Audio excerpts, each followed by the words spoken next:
Hey guys, John Rettinger from Techno Buffalo here with a review for you on the AT&T HP iPAQ Glisten.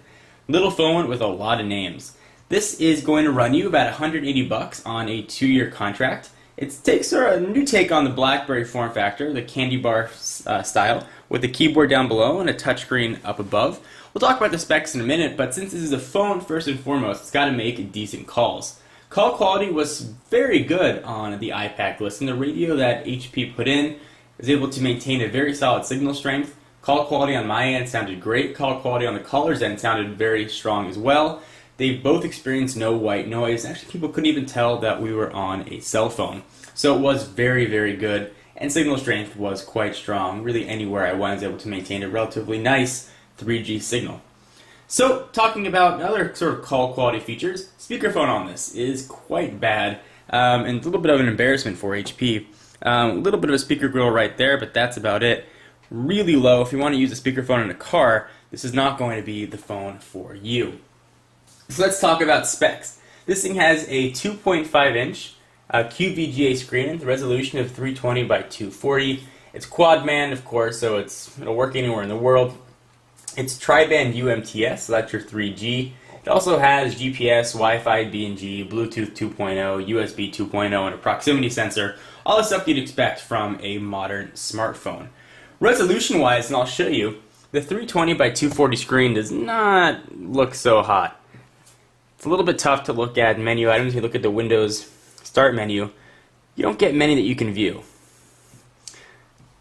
I will say though, as I'm scrolling through here, the resistive touchscreen that HP uses is quite responsive. It works very well without a lot of touch necessary. Scrolls very fluidly.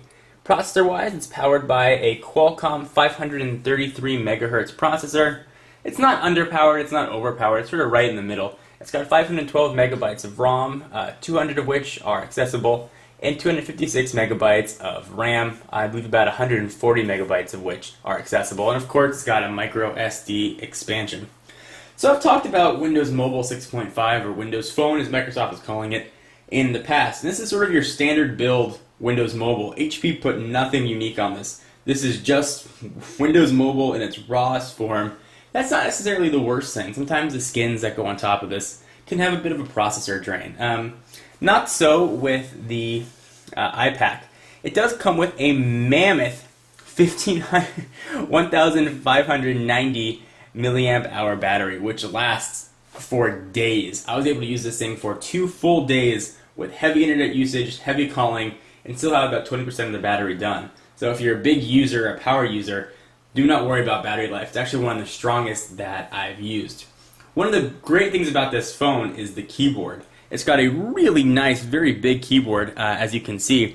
The keys are raised, and the phone itself is a little bit on the wide side, which is not necessarily the worst thing. If you take a look at it next to, well, an iPhone, you can see that the keys, it's a little bit bigger. And the keys are really nice to type on. It's probably one of the best physical keyboards that I've used in this form factor. There's the ridges, you can see where the keys are, and it just feels nice and smooth. I would have liked the key, or the space bar, to be a little bit bigger, but it was not bad. If you enjoy this form factor, I know as a lot of you do, this is probably one of the best keyboards on the market. Overall, I came away relatively impressed with the phone, which is really not what I expected when I took a look at the specs.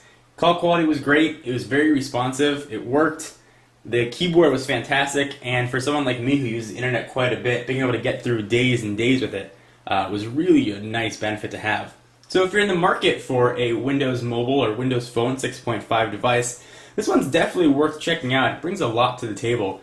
If you don't like the standard build of Windows Mobile, you can always throw something on here like SPB Mobile Shell or any other skins that are available. There are a ton to really give it some increased functionality. If you can deal with a little bit of low resolution, but you like the front-facing keyboard, the iPAQ Glisten is going to be a very nice way to go. On a 1 to 5 scale, I give it a very solid 4. If it had a higher resolution screen and maybe a little beefier processor, probably would have come close to that 5 mark for Windows Mobile. I think it's definitely one of the best all-inclusive packages out there.